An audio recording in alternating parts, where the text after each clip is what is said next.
Boa, Tomara que se transforme em dinheiro para jogadoras, né? Porque tá na hora dessas mulheres também começar a receber um salário do tamanho delas. Exatamente. Mas a gente vai falar disso aí mais para dentro. Vou começar então, fechou? Manda Todos ver. prontos? Vamos embora. Bora.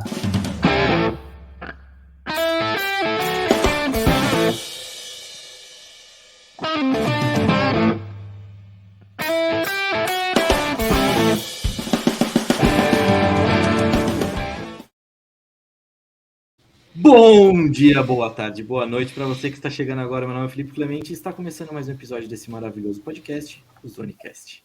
Totalmente nada a ver essa entrada, totalmente improvisada, porque eu tinha esquecido o que eu ia falar quando eu ia entrar.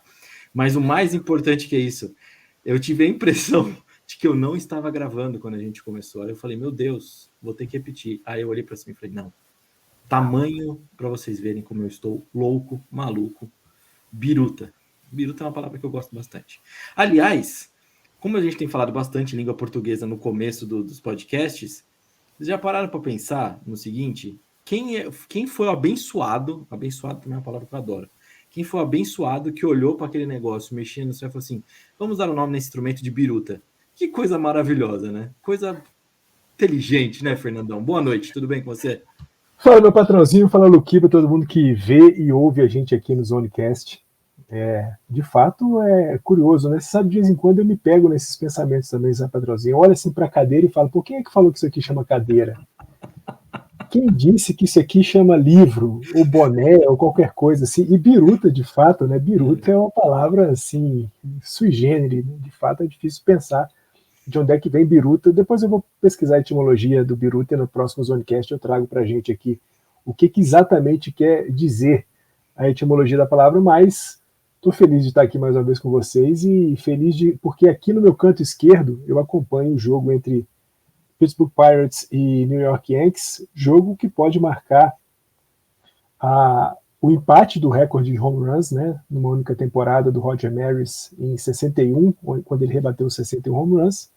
E hoje o Aaron Judge tenta chegar aos 61 e quem sabe até nesse jogo ainda passar dos 61. Estou aqui de olho, se acontecer alguma coisa eu aviso. Boa, muito importante. E você, Luquiba? Tudo bem? Tem alguma palavra que te espanta também, assim como o instrumento biruta, ou não?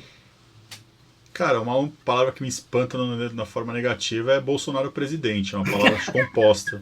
Isso é uma coisa que eu fico meio assustado com isso, do tipo, eu quero acordar, cadê meu plugzinho, me tira, né? Essa Matrix não tá funcionando não, vamos pro mundo real, porque isso aí não existe. Mas tô bem. Como o Fernandão já deu spoiler, né? A gente falou semana passada do Judge que estava em ritmo, né? E aí ele conseguiu bater, chegou a 60 e tem grandes chances de conseguir isso em Nova York, né? Porque hoje ainda o jogo é contra o Pittsburgh é lá e depois tem uma série contra Boston também lá em Nova York.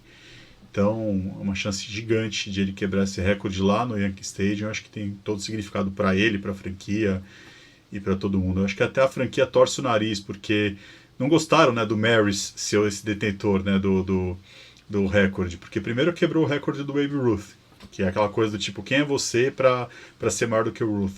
E aí tava na disputa com o Mickey Mantle, que todo mundo preferia que fosse ele, né, e não o Maris. Então eu acho que esse é um recorde ingrato pro Yankees e vão ficar bem felizes se o Judge bater. Mas tem que segurar o Judge, né, porque de repente um gigantão aí vai lá, passa a mão e aí vai ficar também bem complicada a situação lá. Aí vai ficar gigantão mesmo, aí vai ficar bem gigantão. É isso aí. Eu ia te perguntar alguma coisa, Luquiba, mas eu completamente esqueci. Ou seja, não era importante, era puramente zoeira. Sendo assim, o que não é zoeira e o que eu vou pedir, por favor, pessoas, nos sigam nas redes sociais, Tailgate Zone no Instagram e no Facebook e Tailgate Zone _BR no Twitter. Também tem o nosso site, tailgatezone.com.br, para você conferir belíssimos textos desenvolvidos por toda a trupe aqui. Por todo mundo tem um pouquinho de palavras lá. E tem aquela série maravilhosa do Fernandão, de Hall da Fama, de Negro Leagues e muitas coisas boas. É isso aí. Não deixem. E, lógico, eu vou colocar isso no final, mas eu vou colocar já também. Você que está nos vendo pelo YouTube, por favor, inscreva-se, ative o sininho, dê seu like e também deixe o comentário, porque engajamento é ouro para nós, para o algoritmo do YouTube nos ajudar e tudo mais. Certo? Dito tudo isso, temos que começar essa paçoca e a gente começa por onde? Por hoje na história. Então vamos contar um pouquinho do que aconteceu nessa semana que virá em algum ano desse nosso planeta Terra.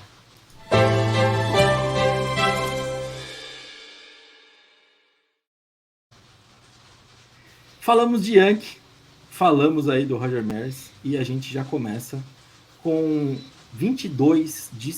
antes de mais nada, como sempre, continuamos em setembro, continuamos com o Luquiba, com os belíssimos Hoje na História do Luquiba, e a gente vai falar então do dia 22 de setembro até o dia 28 de setembro. 22 de setembro de 2015. Notícia ruim, mas envolve Yankee. Falecimento de Yogi Berra. Sabe o que é legal? O nome dele veio, esse apelidinho, esse nomezinho, vem justamente por conta de um desenho animado, né? Mas enfim, não vamos entrar muito nisso, é que eu acabei lembrando na hora que eu escrevi aqui. Beleza, o que mais temos, que é o segundo dia aqui que nós vamos falar, 23/9/92, é um pioneirismo na NHL. Eu não sei falar sobre o nome dela, mas é a Manon Realme, não sei. Home. Muito obrigado, Fernandão. Que foi a primeira mulher a jogar na NHL. Ela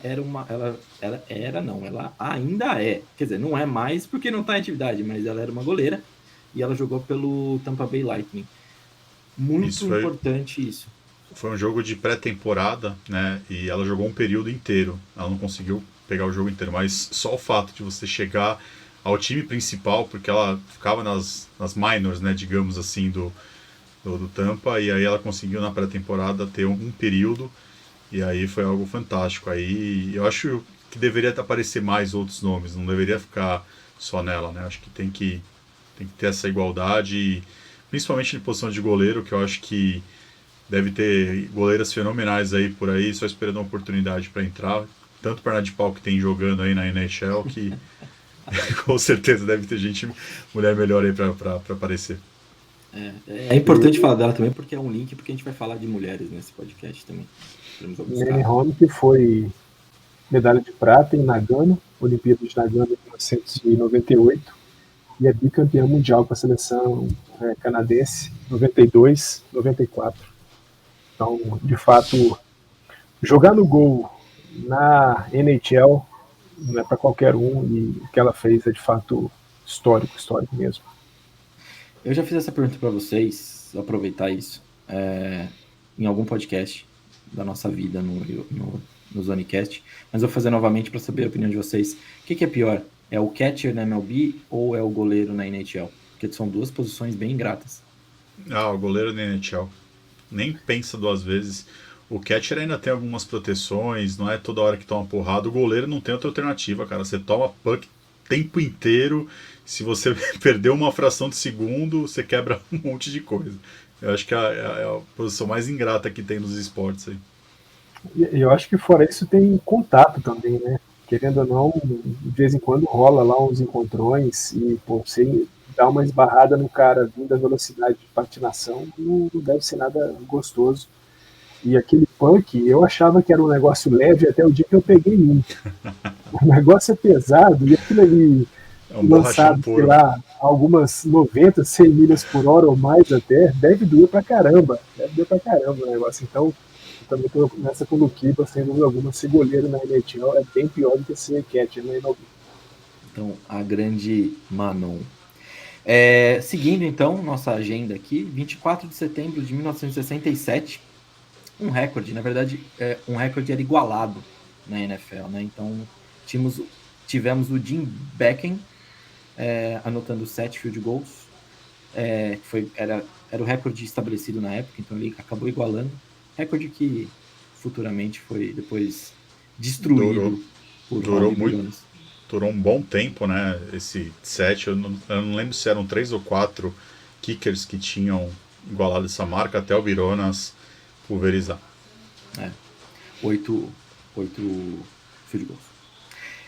Seguindo também, 25/9/1965, nascimento do grande Scott Pippen. Scott Pippen, parceiraço de Michael Jordan. E teve muita gente aí nos últimos anos falando que o Giannis era o Scott Pippen. Precisava de um Jordan para ele. Tomem, Giannis é gigante. Gigante. Em todos os sentidos, maior, né? Só não é maior do que o Franz Wagner, né? Mas aí são números, né? Aí são números. E contra números, a gente não pode teimar. Não Exatamente. Pode. Até como a gente viu, que quem ganhou o Eurobasket foi a Espanha, né? Com o... Puta, eu esqueci o nome dele no filme. Bo Cruz. O Bo Cruz, exatamente. O Juancho sendo o papel de Bo Cruz. Maravilhoso. Adam Sandler manja muito de basquete. Poderia ser uma piada, mas é verdade. Ele realmente manja, ele realmente joga e ele joga bem. Patrãozinho, só um plantão rapidamente. Judge acabou de passar pelo bastão, eliminado por strikeout. Estamos aqui na parte baixa da segunda entrada, 4-0 para os Yankees, e ele acaba de ser eliminado. Já é a segunda ida dele, né? Isso, ele começou com uma double, mas agora foi eliminado por strikeout. Que beleza. Seguindo a nossa lista, então, também um outro ponto aqui bem importante, 26/9/2009, e aí sim é um assunto que vai acabar puxando o nosso primeiro papo depois no ponto da semana, que é o último jogo de Lisa Leslie na WNBA.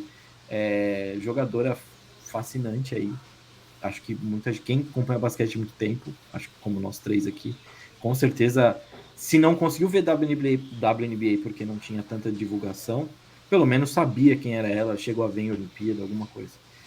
Jogadora fascinante, né, Fernando? Patrãozinho, e eu fico muito feliz, né, porque eu, como um torcedor dos times de Los Angeles, né, e ela jogou a carreira inteira toda pelo Los Angeles Sparks, 12 anos, né, de 97 até 2009, campeã da WNBA, camisa 9 aposentada pelo Sparks, 3 vezes MVP, 3 vezes MVP de All-Star, 8 vezes All-Star, Hall da Fama. Então, assim, nós estamos falando dessas jogadoras que são paradigmáticas, né, são para sempre, como outras várias que já passaram. A própria Janete também eu considero uma jogadora paradigmática, Hortência, Paula, a gente tem hoje a Vandersloot, tem tantas outras jogadoras fantásticas, mas acho que a Lisa Leslie, por ser uma pioneira, né, por estar desde o começo do negócio todo e por ter sido campeã de tantas coisas, dessas jogadoras que a gente gosta sempre de parar para ler alguma coisa quando aparece, para poder ver um vídeo quando a gente encontra pela internet, e quando a gente tem aí a oportunidade de celebrar uma marca dela, a gente tem que fazer isso. Exatamente. Eu lembro que quando eu escrevi na série que a gente tinha dos times históricos, eu falei sobre o Houston Comets, né, que foi as 4 primeiras temporadas ganhando, e tinha aquele trio fantástico ali, Cynthia Cooper, Cheryl Supes e Tina Thompson, além da nossa brazuquinha lá também. Só que assim, é o que você falou, dificilmente alguém viu jogos dela aqui no Brasil, né, porque não tinha divulgação nenhuma. Agora a Lisa, a gente já teve um pouco mais de acesso, né, às imagens, então para mim é a melhor que eu vi, né, da WNBA, então acho que vale a pena aí saudar ela. Mas isso já dando spoiler, vamos falar um pouquinho de WNBA, sim, que teve final na semana que passou aí. Só mais um número, patrãozinho, da Lisa Leslie, agora pela seleção americana, 4 vezes medalha de ouro olímpica, 2 vezes campeã mundial e 1 vez terceiro lugar, e fora prêmios também de mundial universitário e uma Jones Cup. Eu não conheço a Jones Cup, mas eu sei que tudo que ela jogou, ela ganhou pelo menos 1 vez. Então, a mulher era fera mesmo. Brabíssima. Aliás, a expressão brabo a gente nunca conversou sobre, a gente tem que falar também sobre a expressão brabo qualquer dia. Mas beleza, seguindo, 27 de setembro de 1987, também uma despedida, mais uma despedida de ballparks, uma despedida do Montinho. Phil Niekro subia no Montinho pela última vez na MLB. Grande jogador também. E é isso, agora eu vou deixar o Fernandão comentar um pouquinho, porque beisebol, Fernandão, é nossa enciclopédia. Esse é mais daqueles jogadores que viveu a MLB de fato, né? 24 anos de carreira na MLB, boa parte dela, grande parte dela com o Atlanta Braves, camisa 35 aposentada, membro do Hall da Fama, 5 vezes All-Star, 5 vezes Gold Glove, era um defensor maravilhoso como arremessador, título de ERA também para ele. Uma pena que nunca ganhou uma World Series. As 2 vezes em que ele chegou perto, ele chegou numa NLCS em 69 e depois em 82. E nas 2 vezes ele parou justamente na NLCS. Ele nunca sequer jogou uma World Series para poder tentar ganhar. Ele nunca chegou a uma World Series, por isso também nunca ganhou. Mas é dessas figuras, é desses arremessadores que também ficam para sempre, né? Campanha de 24 anos, como eu falei, 318 vitórias, 274 derrotas, um ERA final de 3,35, 5.404 entradas arremessadas com 3.342 strikeouts. Brilhante, brilhante arremessador.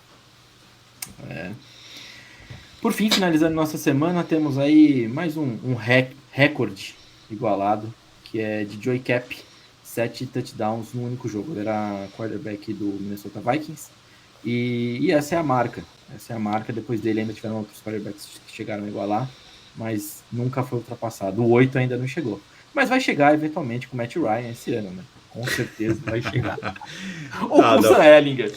Da forma que o jogo está desenvolvendo, eu acho que cada vez mais é uma tendência a você ver quarterbacks aí com 5, 6 touchdowns no jogo, né? Antes já era uma coisa rara, hoje a gente já está vendo uma coisa bem comum acontecer.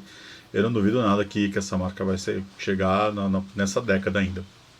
E semana passada a gente teve o Tua Tagovailoa mandando 6 passes para touchdown, né? Tango valor. Tá vendo? Nem consigo zoar. O Patrãozinho, eu queria só voltar lá no Yogi Berra, porque além de ter sido um jogador histórico dos Yankees, jogador histórico da MLB, camisa 8 aposentada pelos Yankees, né? O Yankees que tem camisa, daqui a pouco vai ter que colocar 3 dígitos atrás da camisa, porque vai faltar número dos Yankees. Fica aí, ó. Fica aí, ponte atenção. Perdão. Mas ele também ficou muito conhecido pelas frases que ele falava, né? Ele é um cara que soltava umas coisas assim muito loucas, e eu peguei aqui algumas frases que ele disse, né? E uma das que eu mais gosto é que ele diz que beisebol é 90% mental, a outra metade é física. Então, acho que... é o Vicente Matheus do beisebol. Sim, sabe? E uma que eu adoro dele é que ele fala assim: é sempre bom a gente ir no funeral dos outros para que eles também possam ir nos nossos. É difícil acontecer isso, né? Porque se você for no funeral de alguém, ela não vai no seu, logicamente, né? Porque ela já morreu, então não tem como. Então, o Yogi Berra era uma figura excepcional, grande vencedor de World Series, né? 10 World Series vencidas pelo Yogi Berra, boa parte delas contra o Brooklyn Dodgers. O Brooklyn Dodgers foi um grande freguês dos Yankees ali nas décadas de 30, 40, 50, mas é sempre bom celebrar essas figuras, é sempre bom celebrar a memória desses caras. Exatamente. E aproveitando para falar de funeral, tem um funeral dia 2 de outubro, gente. Não esqueçam, tá bom? Por favor. Vamos enterrar um negócio aí. Isso é fundamental. Corta, chuta, pegou! Emoção pra primeira base! Cara, eu adoro ouvir Everaldo Marques misturado com o Romulo Mendonça, com a Ari Aguiar, essa zona deliciosa. Só eu gosto dessa introdução, só eu. Mas, enfim, a gente vai falar então aqui da WNBA, que teve a final. Foi 3-0 pro Las Vegas Aces. 3-1? 3-1? 3-1? Então eu me perdi, perdão, gente. Mas, enfim, 3-1, me perdi com um jogo aí.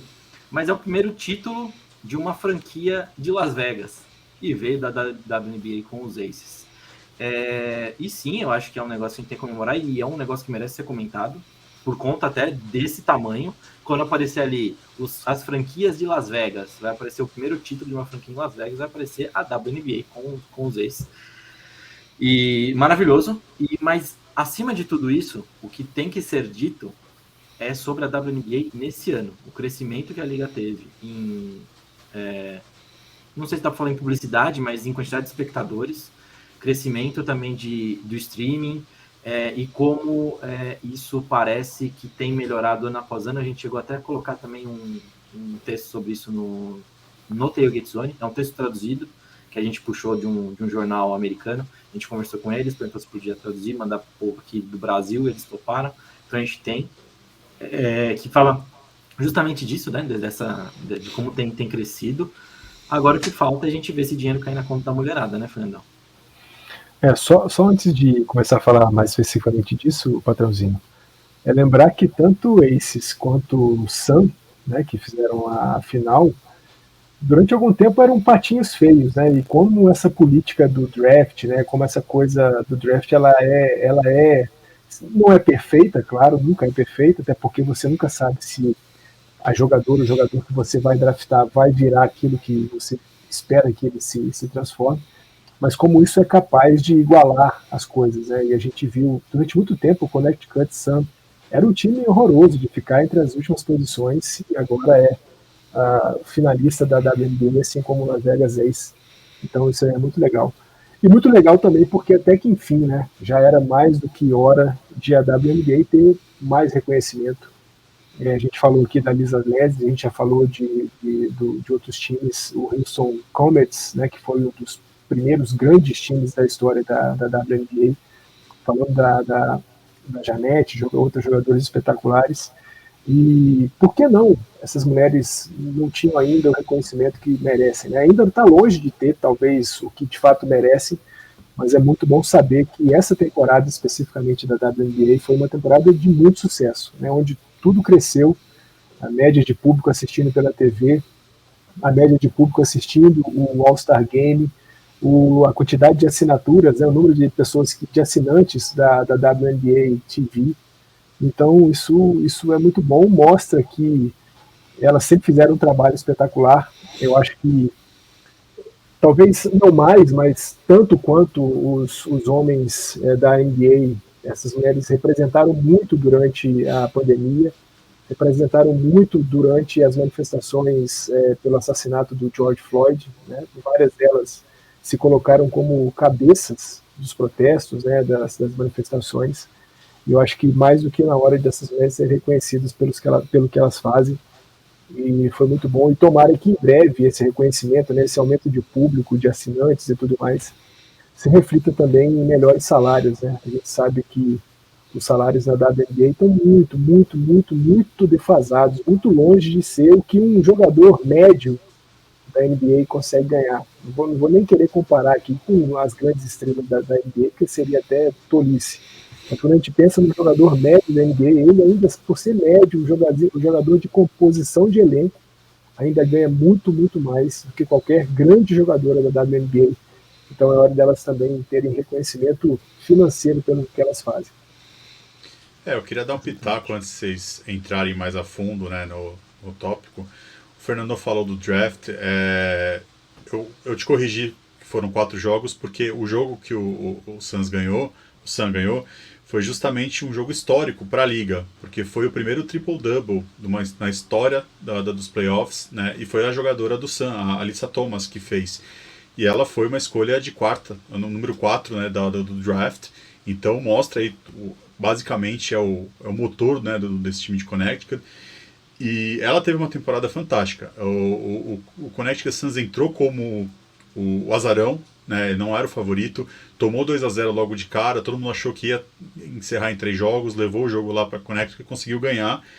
E esse triple-double que ela teve, eu estou lendo aqui as estatísticas, foi o terceiro que ela teve na temporada, o que também é um recorde para a WNBA, que na WNBA, para você ter noção, foram 19 triple-doubles na história da WNBA. Ela sozinha conseguiu já 3 essa temporada, então mostra tamanho futuro que ela possa ter, e quem sabe com esses aumentos que vocês vão comentar mais aí, isso é o que o Fernando falou, começa a entrar mais dinheiro, começa a entrar mais espectadores, mais patrocinadores, começa talvez isso reverter para as jogadoras e começa a expandir a liga de fato, né, e elas começaram a ser consideradas como estrelas mesmo. A gente está vendo um movimento parecido no futebol, né, pelo menos aqui no Brasil a gente está vendo um investimento alto, né, coisa que 10 anos atrás não existia, mesmo a gente tendo seleções fantásticas. E agora a gente está vendo o Campeonato Paulista, Campeonato Brasileiro, Campeonato não sei o quê, feminino, né? Então, espero que a WNBA siga por esse caminho e cresça e seja um... Né? Eu não digo chegar no mesmo nível da NBA, que eu acho que aí tem muita estrada para isso, mas pelo menos tem um reconhecimento que elas merecem, né? Sim, e aí em cima desses números que você acabou comentando, Luquiba, o Fernandão vai depois até complementar com os números, que ele está com tudo anotadinho ali, mas foi a maior temporada regular da WNBA em 14 anos. Então, assim, os números são realmente impressionantes. E fazendo, eu lembro quando a gente comentou disso lá atrás, fazendo a cabecinha de demônio, como o Eric sempre faz aqui, já que ele nos largou essa semana, fazendo a cabecinha de demônio aqui dele, a gente também tem que ter o pé no chão e falar assim, beleza, a liga vai pagar o retorno que ela tem. Só que, porra, esse ano foi nítido o retorno que ela teve. Então essas jogadoras merecem receber esse retorno também. A liga cresceu e foi às custas delas, né? Então é mais do que merecido ter esse retorno.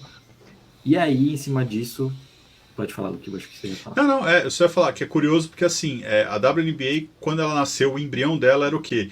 Era times que já existia uma equipe masculina e aí Isso. Normalmente o mesmo proprietário que pegava, colocava, usava a mesma arena e tal. E aí curioso que os dois times que chegaram na final não tem o time masculino. Né? Isso eu acho uma coisa bem curiosa. Tanto Vegas quanto Connecticut não tem times masculinos. Então é uma estrutura diferente. Né? Então eu acho que isso mostra talvez, né, o caminho certo aí para você sair um pouco de querer ser como se fosse uma subdivisão da NBA e você ter essa independência, né? Exatamente. Mas assim, ainda a maioria, na sua grande maioria, ainda vem dos times, né? Até os nomes ficam Indiana Pacers, Indiana Fever, tipo, fica tudo muito assim, similar. Então tá, falei aí dos maiores números em 14 anos, né, Fernandão? O crescimento de streaming foi próximo de 10%, né? Mas quando a gente pega o resto, os números são muito maiores, né? É uma média de audiência, né, de TV por jogo de 379 mil pessoas assistindo os jogos da WNBA. E o crescimento mais espantoso foi o crescimento da audiência para o All-Star Game, né, que teve um crescimento de 53%. Bateu aí 700 mil pessoas assistindo o jogo. Como você disse, patrãozinho, os assinantes da WNBA TV também aumentou bastante, 10%. Isso é um aumento considerável, né, 10% de aumento. Em qualquer mercado que você imaginar, qualquer coisa que se venda ter um aumento de 10% é algo que você deve ficar de olho. E é fundamental que a gente sabe a qualidade do jogo vai continuar sendo gigantesca, porque eu sempre falo sobre isso, né? Se existe uma hegemonia no esporte mundial, essa hegemonia é do basquetebol feminino americano. Eu acho... Eu não vou dizer impossível, mas hoje eu não vejo nos próximos 20 anos alguma seleção do mundo capaz de vencer jogadoras da WNBA. Claro, né, se você botar uma seleção universitária ou então uma seleção ali meio arranjada, é claro que você tem chances de vencer a seleção americana, mas quando você pensar nas grandes jogadoras da WNBA, você não consegue vencer. Se existe uma hegemonia no esporte, essa hegemonia é das jogadoras americanas de basquetebol. E assim, a gente sabe que a qualidade vai continuar e é importante que a liga continue construindo outras pontes para que o crescimento siga cada vez maior. Que tem muito espaço para crescer, né? A gente sabe disso. A gente está falando de números muito bons para a temporada 2022, comparados com todas as outras, mas a gente sabe que ainda há muito espaço de crescimento e não tenho dúvida alguma que da parte das jogadoras nunca vai faltar empenho, né, e qualidade de jogo. Resta saber também o quanto que a Liga vai continuar também trabalhando para que isso se transforme num grande produto, né? Porque afinal de contas a gente está falando de esporte, e esporte hoje de alto rendimento é um produto, é um mercado, é algo que vai ser explorado economicamente. E eu sempre torço para que as principais figuras recebam sempre proporcional àquilo que elas geram de riqueza. E as principais figuras são as jogadoras. Eu quero muito que a WNBA continue crescendo. Tem um grande amigo meu, o Ailton, né, que vira e mexe e está com a gente aqui assistindo, via muito os nossos programas aqui ao vivo. Grande lusitano. Sim. E ele é um grande fã de basquete feminino. Ele adora a Liga Brasileira de Basquete Feminino, ele adora a WNBA, fanático pelo Chicago Sky. Ficou muito feliz com a Candace Parker ter ido para lá. Eu fiquei muito triste, porque ela era uma grande jogadora dos Sparks, mas ela né, nascido em Chicago, foi realizar o sonho de jogar pelo Chicago Sky, e ele ficou muito feliz, e ele vira e mexe escreve umas coisas sobre a WNBA, sobre o basquetebol feminino brasileiro, e eu tenho certeza que ele vai ficar mais feliz ainda com esses números e com esse crescimento da WNBA, como todo mundo fica, né? É sempre muito bom saber que grandes esportistas, grandes jogadoras estão sendo reconhecidas, estão sendo vistas. É muito bom. A gente falou aqui da Lisa Leslie, que a gente conseguiu ver, porque talvez a gente tivesse um pouco mais de contato com os esportes americanos, mas pouca gente soube de fato quem era a Lisa Leslie. A tendência é que daqui para frente a gente, por exemplo, Ionesco, a gente saiba sempre quem foi a Ionesco, as irmãs Ogumiki, a Elizabeth Cambage, a Van der Sloot e outras tantas jogadoras que ainda vão aparecer por aí pela WNBA. A Ionesco eu ia falar, né? Um dos grandes nomes aí dos últimos drafts. Inclusive, o draft da WNBA já está passando na ESPN também. Já está passando no sentido de agora passa. Não que está passando agora, nesse exato momento. Outro ponto em cima disso, que eu acho que tem que ficar muito em cima do que o Fernandão falou, é justamente isso, chegou num crescimento muito bom esse ano, mas não é o máximo. Tem muito ainda para crescer. Muito para crescer mesmo. Não tem como ter aquele papo não, ninguém vai querer ver. Gente, tem gente que nem sabe se quer ver. Esse que é o problema, porque o negócio nunca foi mostrado. O negócio nunca foi incentivado. Então, assim, tem muito espaço. Tem muito espaço. Tem mais mulher do que homem no mundo, gente. Não é possível que elas não interessem por esportes. Tem que parar com esse estigma. E aí, em cima de tudo isso, para meio que fechar o assunto WNBA, basquete feminino, etc.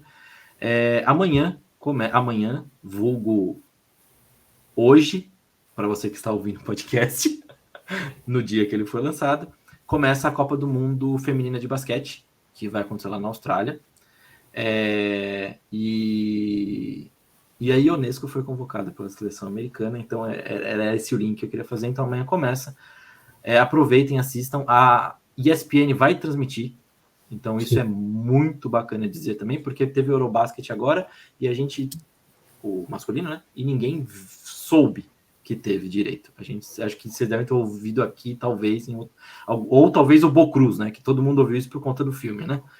Mas vai rolar, a ESPN vai transmitir, isso é muito bom. Assistam, acompanhem, vai ser muito bacana. E o primeiro jogo vai ser Bósnia e Porto Rico. Amanhã, 9h40 da noite, se eu não me engano. Só ia falar que é uma pena, né? Que quase ninguém viu a Euroleague, que a gente está numa guinada, né, de europeus na NBA. Uhum. Tanto nome bom ali jogando, já MVPs, né? O Jokic, o Giannis, agora possivelmente o Doncic. Então, assim, esses caras jogam... As seleções são boas também, não é só Estados Unidos, né? E é uma pena não ter esse espaço aí também. Exatamente. Você ia falar alguma coisa, Fernando? Eu ia falar que o Mundial na Austrália, que é um Mundial que é um país que tem boas recordações pra gente, né? Porque o Brasil foi campeão mundial feminino em 1994, jogando na Austrália.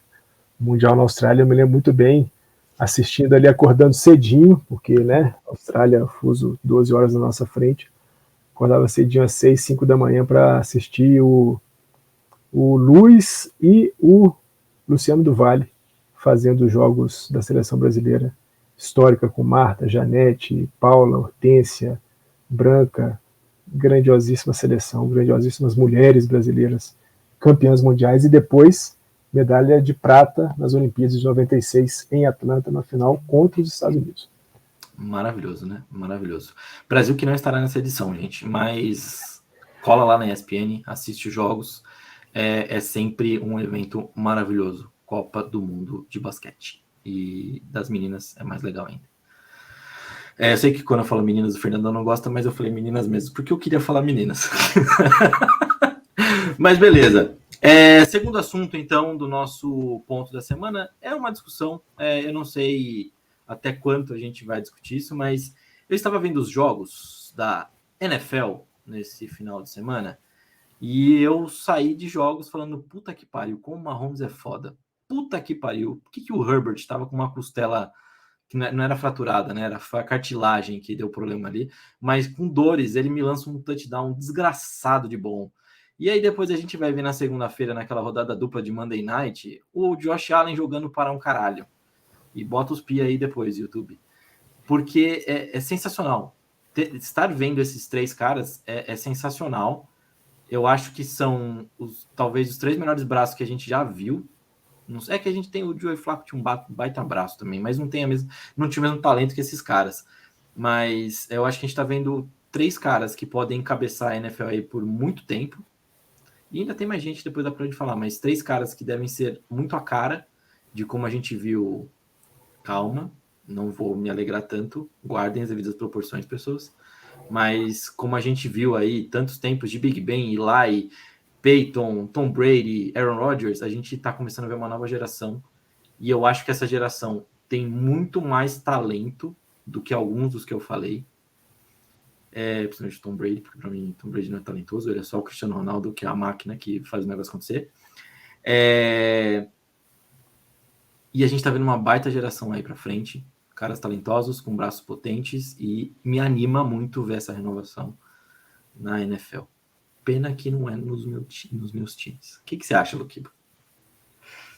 Tá no mudo, Luquiba. Tá mudo, Luquiba. Eu acho que você está sendo ingrato porque você teve Peyton Manning, Andrew Luck, então você não tem moral para ficar falando que não tem no Colts. Já começa por aí. Segundo que eu acho que cada década, né, 2 décadas aí de jogo que tem essas transformações, né? Então são várias gerações. Por isso que é difícil você falar que ele é o maior de todos os tempos. A gente acaba falando uma coisa ou outra, mas se você vai pegar frio, é difícil você comparar Tom Brady com Joe Montana, com Dan Marino, com o Brett Starr e assim por diante. Cada um teve a sua época, teve, né, as suas condições. Quando a gente estava ali no auge de Peyton Manning, Tom Brady, Aaron Rodgers, todo mundo falava, puta, nunca mais a gente vai ver uma geração como essa. E aí quando o Peyton se aposentou, o Brady já tá para lá, o Rodgers também já tá em final, aí de repente vem Mahomes, aí de repente vem o Allen, vem o Herbert, vem o Lamar Jackson, vem o do Burrow. O Joe Burrow. Então assim, tantos nomes que estão surgindo e é uma mobilidade diferente, porque são quarterbacks que sabem passar, só que não se limita a isso, né? A geração de Manning, de Brady e Cia era aquela geração que era pocket, era ali o jogo ali limpinho, lançava aqui, lançava ali. Hoje o jogo já é dinâmico, você não precisa só desse recurso, você tem que saber ter a mobilidade, saber correr, ganhar, né, com as jardas, e a tendência é cada vez mais ter essa mutação no jogo, e aí vai ter outros nomes. Por isso que eu não gosto de comparar. Eu concordo só com um ponto quando você fala de talento, realmente essa geração é mais talentosa, é mais atlética, né, por conta disso, mas eu não acho que é uma geração mais inteligente, né? Você vê o Peyton Manning, se você vai conversar com ele hoje, ele sabe te dizer todo o roteiro que ele fez em cada jogo, né? Ele sabe as situações, o que aconteceu, porque que ele fez aquele passe, porque que analisou daquela forma. Essa geração eu já não acho que é tão isso. É a geração mais que vai pelo atlético, pelo atleticismo, do que o mental, né? Então, por isso que eu acho que é comparação. E também concordo, por incrível que pareça, o Brady não é o talento. Quando você pensa, eu vou escolher um quarterback para montar minha franquia, dificilmente você vai falar Tom Brady, né? Ele não é o cara mais talentoso da liga, ele não é o melhor braço da liga, mas ele é o cara mais esforçado da liga, aquele cara que desde sempre entendeu como é que funcionava, o que precisava e sempre cumpriu a risca. Por isso que teve todos os sucessos aí dele. Pois é. O patrãozinho, você sabe, né? Assim, o Luquiba sabe, a NFL é um negócio que eu vejo para me divertir. Eu não tenho conhecimento que vocês têm de NFL, não conheço muito de história e tudo mais. Mas sempre quando a gente fala dessas coisas assim, o melhor jogador de todos os tempos, eu nunca também gosto de falar disso, porque é impossível a gente conseguir comparar tempos, né? Mas eu sempre gosto de falar dos paradigmas. E a gente pode estabelecer algumas gerações, alguns jogadores que colocaram paradigmas no esporte.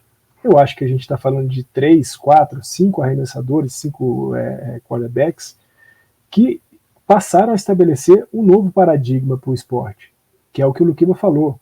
É o cara que se movimenta um pouco mais, que corre um pouco mais, que ganha jardas com as próprias pernas, coisa que a gente não conseguia ver, por exemplo, na década de 80, década de 90, talvez essa não fosse a realidade do futebol americano, mas agora já passou a ser, né? E eu acho que muito mais também do que, não muito mais, mas além disso, a gente também deve analisar um pouco das condições ambientais do jogo, né? A gente pensa na NFL na década de 80 e 90, a porrada era bem mais forte, né? Os quarterbacks não tinham a proteção que tem hoje. Talvez, por conta dessa proteção maior e certíssima proteção em cima dos caras que são os principais jogadores, ou entre os principais jogadores do esporte, os caras têm um pouco mais de, entre aspas, folga para manejar um pouco mais o seu estilo de jogo, que não seja necessariamente só se movimentar no pocket para poder fazer lançamento, mas eles podem se movimentar e também sair, correr com a bola. Agora, em termos de habilidade, e aí eu vi alguns desses caras antigos jogando, ainda na época que passava na Bandeirantes, o futebol americano na década de 80, 90, alguma coisa assim, eu nunca vi ninguém parecido com o Patrick Mahomes, o que ele consegue fazer com os lançamentos dele, né, o tipo de lançamento que ele faz, os vários lançamentos contra o movimento do corpo que ele consegue fazer, que é um paradigma, né, que é uma coisa que ele colocou dentro da liga. Hoje, alguns outros quarterbacks conseguem fazer esse tipo de arremesso, mas muito por conta do Patrick Mahomes ter trazido esse estilo de jogo para dentro da liga. Então, eu acho que quando a gente fala de paradigmas, nós estamos falando de uma geração que estabelece um novo paradigma para a liga. E, claro, esse paradigma, uma hora vai ser superado, vai ser melhorado, e isso acontece sempre. Isso sempre parte do esporte, né, sem dúvida nenhuma. Em cima desses paradigmas, em cima também de geracional, tudo bem, tem outros pontos também. Primeiro, da geração do que eu vou falar que é inteligente, não é inteligente, é realmente da geração, eu acho. Não estou falando que a geração hoje é burra, mas eu acho que assim, são pensamentos e ideias de mundo totalmente diferentes. Pelo momento que você nasce, momento que você tem a informação a seu dispor, a questão de memorização. Para que eu quero saber o que aconteceu em tal tempo? Por que eu tenho que guardar tal nome se eu tenho Google e se eu tenho velocidade da internet na minha mão, na palma da minha mão, né? Então assim, não é chamar de burra, não é chamar de preguiçosa, não é isso que eu tô falando, mas assim, é realmente de condições de geração e condições de mundo são apresentadas daquela geração. Não, e além de tudo... O próprio Mahomes já disse a respeito disso quando ele chegou na liga e aí depois vendo o Alex Smith jogar, né, conversando com ele, trocando, ele fala, hoje eu sou um quarterback muito mais completo por conta disso. Se eu não tivesse experiência, talvez só seria o talento, não teria essa capacidade de raciocínio que poucos têm. Então eu acho que isso é o que você está falando, casa bastante, né? E além disso, a gente está vendo uma geração também que é exatamente aquilo que você falou, é muito atlética e que de college, de high school, teve envolvido em vários esportes. Então a gente falou do Mahomes jogou beisebol. A gente pode falar do Kyler Murray, que estava nos 2 drafts, tanto da MLB quanto da NFL, e que fez um salseiro que de ver ele correndo, eu cansei no domingo, sabe?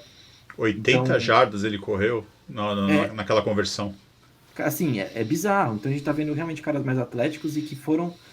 e usaram todo esse atleticismo em outros esportes. E esses outros esportes acabaram sendo complementares para as funções que eles têm hoje. Então, é muito interessante. É muito de geração mesmo.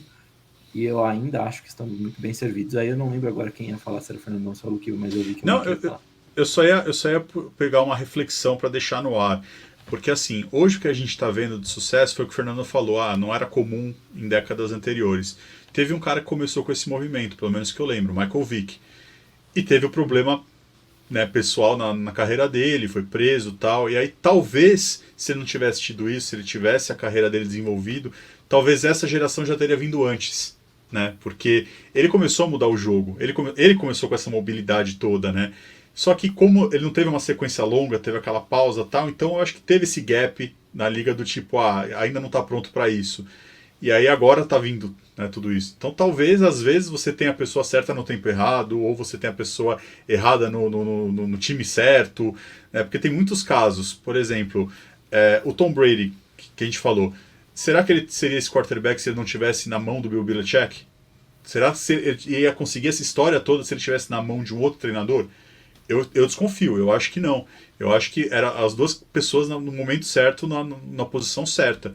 O Mahomes também com o Randy Reid. Eu acho que se não fosse o Randy Reid, se estivesse em outro time, será que o Mahomes teria espaço, teria tempo? Porque o Reid soube trabalhar com o Mahomes. Você tinha o Alex Smith, você sabia que o seu futuro não era ele, mas mesmo assim você não quis queimar, né? tem muitos quarterbacks que você vê que acontece isso. Ele é preparado para o futuro, mas de repente, 2 derrotas, o treinador já vai falar, beleza, vamos colocar ele agora e vamos ver no que é que dá. E aí você acaba queimando, né, o quarterback. Então, eu acho que é um pouco de tudo. Né? Além desses talentos, você também tem que ter a sorte de cair no time certo, no momento certo. Né? Então, eu acho que vale a reflexão. Vale a reflexão, e eu só vou concordar com você, com o que você disse do Mahomes, e também discordar em um ponto. Eu acho que ele chegou mais pronto para a NFL do que muita gente acha. A questão é que ele estava numa universidade que estava bem mais abaixo do radar do que outras, uma conferência bem abaixo do radar de outras, e ele não era observado tão de perto. Mas sim, realmente tem muita gente que vem pronta e chega e trava na NFL. Então foi importante sim esse ano, concordo com isso. Mas eu acho que ele chegou mais pronto do que o que muita gente fala por aí. Não, eu queria só fazer uma colocação, uma pergunta para vocês. O staff técnico hoje, né, a quantidade de pessoas em torno do time também é muito maior hoje do que era antigamente. Né? A quantidade de informações que esses caras coletam, processam e entregam para os jogadores é muito grande. Isso também contribui muito para o crescimento, a melhoria do desempenho desses caras. Né? Pelo menos eu imagino que comparado a, sei lá, 30, 40 anos, 20, 30 anos atrás, o volume de informações hoje é infinitamente maior. Acho que isso também contribui, em certa medida, para que a gente veja essa evolução dos caras. Com certeza. E eu acho que isso também entra no que o Luquiba falou da geração que não tem a inteligência. É que a gente fala inteligência fica pesado, né? Mas não tem uma inteligência, não tem o QI, o QI do esporte, que nem ele comentou do Peyton, por exemplo. Não sei nem porque a gente tá falando mais do Peyton, porque é aqueles ídolos que me decepcionou no último podcast. O último podcast que a gente gravou do Zonicast foi pra falar disso. Penúltimo, na verdade. Eu pego o exemplo do Burrow, por exemplo, né? O Burrow, ele é um talento, ele veio do college, todo mundo falando, esse cara vai ser um tremendo quarterback e tal. Aí ele tem problemas de sacks. A culpa toda é da linha ofensiva. Será que é 100% da linha ofensiva a culpa?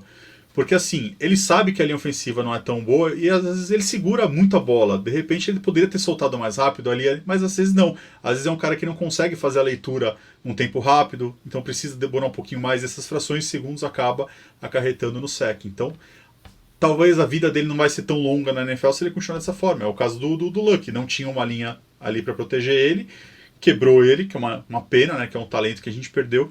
O Burrow pode ser que tenha esse mesmo destino. Né? Por isso que eu citei do Mahomes, porque o Mahomes falou isso.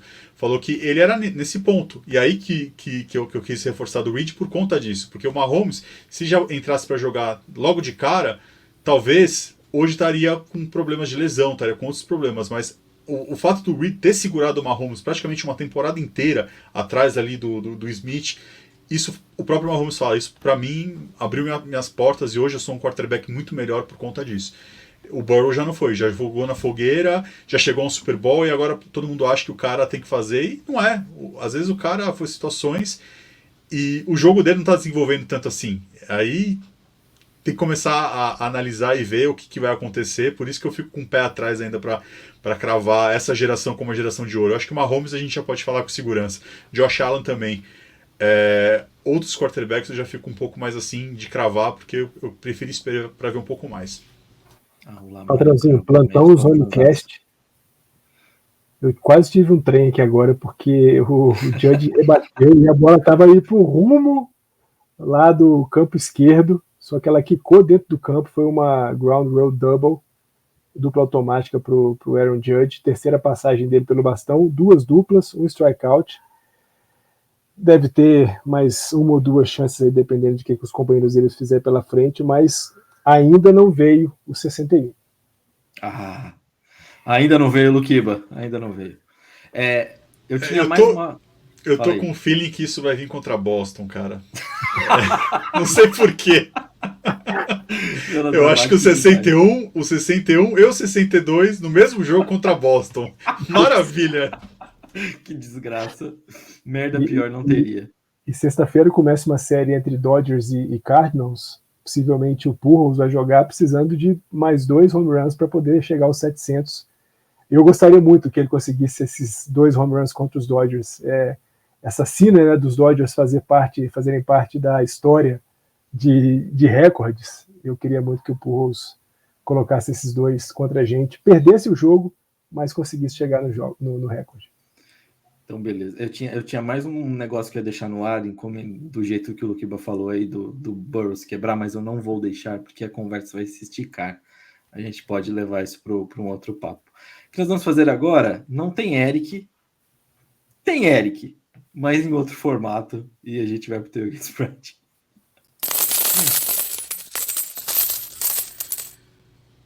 Show me the money!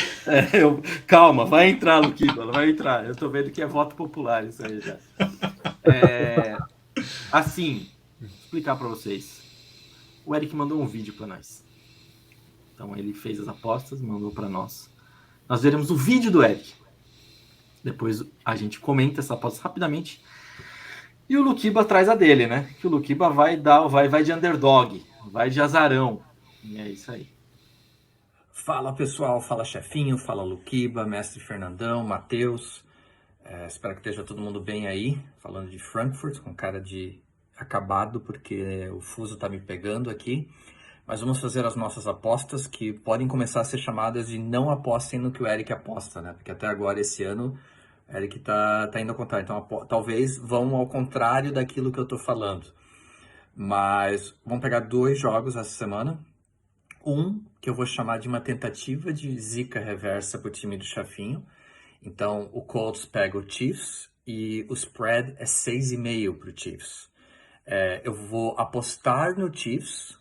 Eu acho que o Chiefs consegue ganhar de mais de um TD do Colts, que a temporada do Colts não começou bem.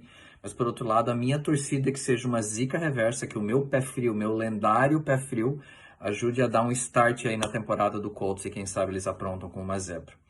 E o segundo jogo, Ravens e Patriots, o spread é só -3, porque o jogo é em New England, o jogo é em Boston, né, outside Boston. Mas eu acho o time do Ravens bem melhor que o time do Patriots. Eu acho que o que aconteceu semana passada com o meu Dolphins foi um pouquinho um fluke, vamos falar assim, tipo, foi um pouco estranho e tive um momento dos 2 receivers e do Tua aparecerem. Mas eu acho que o Ravens ganha demais do que um field goal do Patriots. Então vai minha aposta aí também no Ravens. Tá bom, galera? Fiquem bem. Obviamente que tinha que ter a provocação desnecessária, mas a gente sabe que o pé frio do Eric é bom. Dupla, né? Você e eu. Mas a gente sabe que o pé frio do Eric é bom e é confiável. Mas engraçado que esse jogo Colts e Chiefs, eu falei assim, é cara do Colts ganhar na cagada. Porque assim, perdeu o jogo de abertura que é normal e mais uma piaba pro Jaguars lá em Jacksonville, que não sei o que acontece, que há 8 anos não ganha da desgraça lá. Aí eu falei, é o tipo de jogo que chega em casa, o primeiro jogo em casa, vai jogar contra os Chiefs e aí faz aquele jogo maravilhoso, todo mundo fala, caralho, ganha dos Chiefs, só o Mahomes, não sei o quê. Olha, a câmera até ficou empolgou aqui. Que aumenta a temperatura. Empolgou de novo, ó. Já perdeu o foco, vai voltar, mas daqui a pouco volta.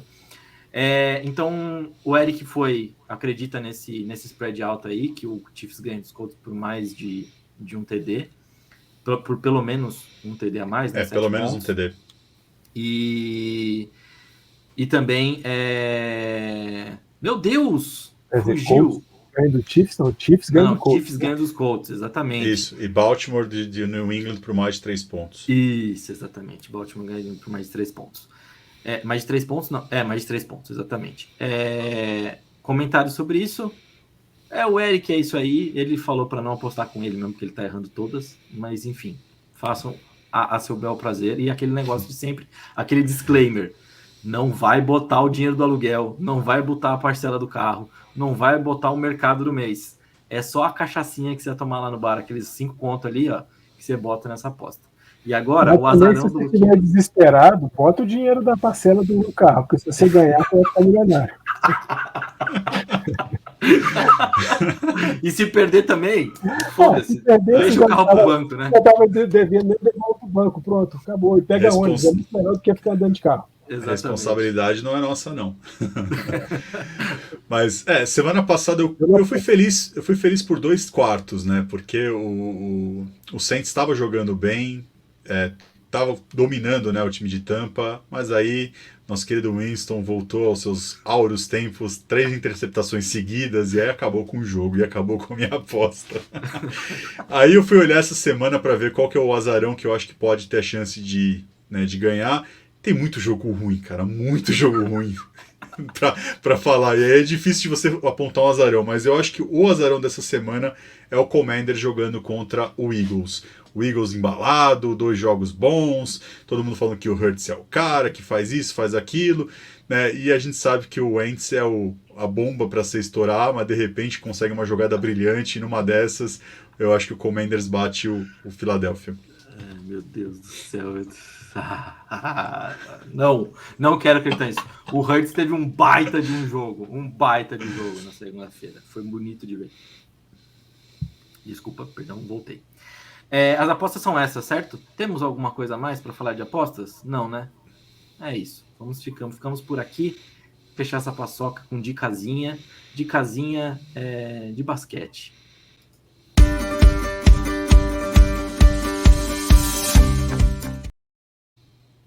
Ó, essa musiquinha é muito boa. É muito boa. Bom, a dica é a seguinte. Eu falei do Bocruz, a gente falou aí de WNBA, de tudo mais. A Espanha foi campeã aí do Eurobasket, também falamos isso rapidamente, e o Juancho foi MVP das finais. O irmão dele foi MVP do torneio.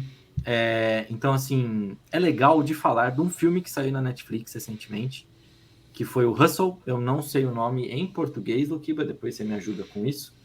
Mas ele tá na Netflix, com o Adam Sandler e com o Juancho atuando como Bocruz. O filme é belíssimo, o filme é muito bom. Arremessando alto. O filme é muito bom, muito bom mesmo. Quê? Melhor Hustle mesmo. Eu detesto tradução de nome de filme, documentário, por conta disso. É cada pérola que a gente tem. Pra mim, a melhor ainda é Taxi Driver, motorista de táxi. Essa, pra mim, ainda é a melhor de todas. É imbatível. Pra mim, é imbatível. Até porque, assim, arremessando alto é o quê? Jogar a bola pra cima? Eu acho que a aposta é o fato de você ter aposta alta, aí fazer um trocadilho com basquete, que é um arremesso, pela altura do jogador, né? Eu acho que É verdade. tem tantos fatores aí. Mas enfim, o filme é justamente sobre isso. É o Adam Sandler, que ele é um scout. Eu não vou ficar falando muita coisa para não acabar dando spoiler aí. Você vai perder o clímax do filme, que é bem interessante. Mas ele é um scout, um olheiro ali, do Philadelphia 76ers. Acontece algumas coisas ali e tal, e aí ele meio que fica desesperado com a situação atual dele. Ele pega... exatamente. Ele pega e vai para Espanha. Lá na locadora vermelha. Isso, exatamente. Mas ele vai para Espanha. Ele vai para Espanha e encontra o Bocruz, que é o Juancho. E aí assistam e vejam tudo o que acontece. E é sensacional. Filme muito bom. Sai umas lágrimas do olho, sim. Dá para dar aquela suadinha. E é demais. E você vê o Adam Sandler fazer um negócio que não é piada, é melhor ainda. Ninguém bota fé nele como ator de drama, mas é muito bom. Ele já tinha tido um filme ótimo na Netflix, aquele, acho que é Gemas, não sei das quantas, algo do tipo. Gems. Eu não sei o nome em português. Então, por isso que eu falei das Gemas, tentei traduzir, mas também já foi uma pérola. E também falava um pouco sobre basquete, né? Teve o Kevin Garnett ali também atuando. Eu acho que vale a pena. Eu posso dar uma dica nada a ver, de última hora, que eu acho que vai pegar no seu coração tanto quanto pega no meu coração.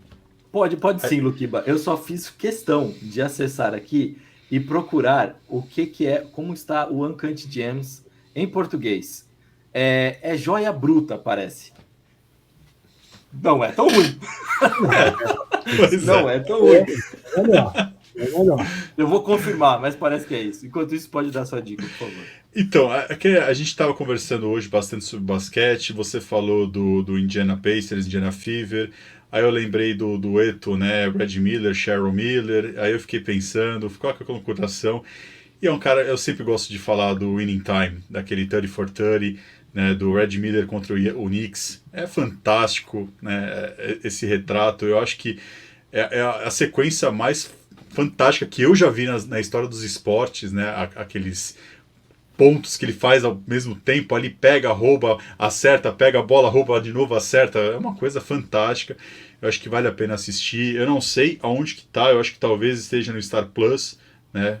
Porque eu acho que Exato. toda a série 30 for 30 acho que migrou para lá, então talvez tenha mais fácil de achar por lá. Chama Winning Time, Millers versus The Knicks. Eu acho que vale a pena aí ficar. Se não tiver lá, provavelmente está na Amazon Prime. Teve algumas coisas que ficaram divididas, mas o link estará na descrição do podcast. Então fiquem tranquilos. Teria mais uma dica que o Fernandão trouxe, mas eu não vamos gastá-la. Vamos deixar para outro episódio, porque a gente quer trazer realmente um link entre a dica e o podcast. Então, e vai ser muito, muito melhor utilizado e não vai ficar solto no meio do episódio. Então a gente vai trazer um episódio só com essa dica e só com o tema. Não vou dar spoiler também. Fiquem antenados, sigam a gente, é isso aí. Patrãozinho, Sim. nós falamos de WNBA, falamos de muita coisa boa. Semana passada nós falamos de WNBA também, de coisa ruim. Uhum. E tínhamos um complemento para esse assunto essa semana que acabou não sendo abordado, né? O dono do Phoenix Suns e do Phoenix Mercury, que foi acusado, né, de misoginia e também racismo, vai vender as duas franquias. É isso. Como foi que o Rafik mandou? O Rafik mandou uma frase maravilhosa no grupo, no sentido de, peraí, é o dono de times das ligas mais democráticas dos Estados Unidos? Então, o dono de time das duas ligas mais progressistas dos Estados Unidos? Não dá. Melhor vender os dois times e comprar o Diamondbacks. Maravilhoso, maravilhoso. Tá vendo? Vou passar essa bicha pra MLB, pô, faz isso não. Vamos deixar então ao final com a frase do Rafik. Queria agradecer você, Fernandão, queria agradecer você, Luquiba, e você que nos ouviu. E volto a repetir, por favor, se você está vendo isso pelo YouTube, não esquece de se inscrever, ativar o sininho, apertar o like, deixar o comentário, falar o que você quer ouvir, o que você não quer ouvir, ajuda a gente. O comentário é muito ouro. Vamos tentando desenvolver aqui cada vez mais melhores conteúdos, e é isso aí. Fernandão, obrigado, beijo, e que você tenha uma boa semana, e a gente se volta a falar na quarta. É isso, meu patrãozinho. Beijo para você, para o Luquiba também, para todo mundo que viu e ouviu a gente até essa altura aqui do campeonato. Quero só deixar uma última mensagem. O Luquiba começou muito bem dizendo que achava estranha a palavra fora Bolsonaro. Não, Bolsonaro presidente. Bolsonaro presidente. Bolsonaro presidente, é verdade. E de fato é muito estranho. É muito estranho que o país que tem a história de luta como o nosso país, o povo que tem a história de luta como o nosso povo, ainda tenha que suportar uma figura que é infinitamente menor do que o seu povo, infinitamente menor do que o seu país, infinitamente menor do que o cargo que ocupa. Eu não tenho nenhum problema em falar que eu não voto no Bolsonaro, nunca votei, que eu vou votar no Lula, sem problema nenhum. Você não quer votar no Lula, mas, por favor, pelo bem do futuro desse país, não do seu, do meu, aqui, do nosso futuro imediato, mas pelo bem do futuro desse país. Não dá mais uma chance para esse cara. O Bolsonaro é o mal que foi feito para esse país. Não vote no Bolsonaro. Vota na Simone, vota na Soraya, vota no Ciro, vota em qualquer um. Bolsonaro não mais. Esse cara não merece o povo, o país que ele tem. Os NPC do novo também não precisa, gente. Luquiba, é boa essa, não é? NPC do novo é muito bom, não é? Cara, não vou falar de política, o Fernandão já complementou. Eu só acho assim, tem que ter coerência, né? Quando boa parte do eleitorado que votou no Bolsonaro usou a justificativa do tipo, não queremos PT, então estamos colocando outra pessoa. Já viu que essa pessoa não era melhor, era pior do que o PT. Então, assim, qual que vai ser a desculpa agora para votar nele? É o que o Fernando falou, não quer votar no Lula? Não vote no Lula. Eu não vou votar no Lula, não é meu voto de primeiro turno, né? E não tem porquê, se eu não justifico em cima de um, não vou justificar em cima do outro. Então eu acho que você tem que seguir a mesma linha de raciocínio, e se você lá atrás votou no Bolsonaro porque você não achava que o PT deveria continuar no poder, continue, porque nada mudou. corrupção continua, todos os defeitos que vocês apontavam continua. Então, assim, não era ele o novo político e não vote no Novo. Tá vendo? Eu acertei essa aí. Então, pessoas, foi muito bom estar com vocês, foi muito bom conversar com vocês. Aquele efusivo abraço e semana que vem a gente se vê. Por favor, não esqueçam da gente nas redes, não esquece a gente em lugar nenhum. Exatamente, quem fez isso aí? Quem foi que fez? Qual foi o artista que fez isso? Você que tá vendo no Spotify, você também vai ver isso no Spotify. Você que tá vendo no Deezer não vai ver isso. Mas você que tá no Spotify vai. Qual foi a atriz que fez isso? Todos, vários. Hoje começou uma campanha. Isso, mas eu esqueci quem foi. Mas enfim, Cláudia é isso. Abreu, Cláudia Abreu, foi ela que eu vi. Foi ela que eu vi. O Nando Reis, todos eles fizeram. É isso aí, gente. É isso. Beijo grande no coração de todos, então. Já falei tudo que podia, o que não podia. Já encerramos esse final. E a gente se vê na próxima. A gente na quarta-feira. Ou a galera na quinta-feira. Beijo.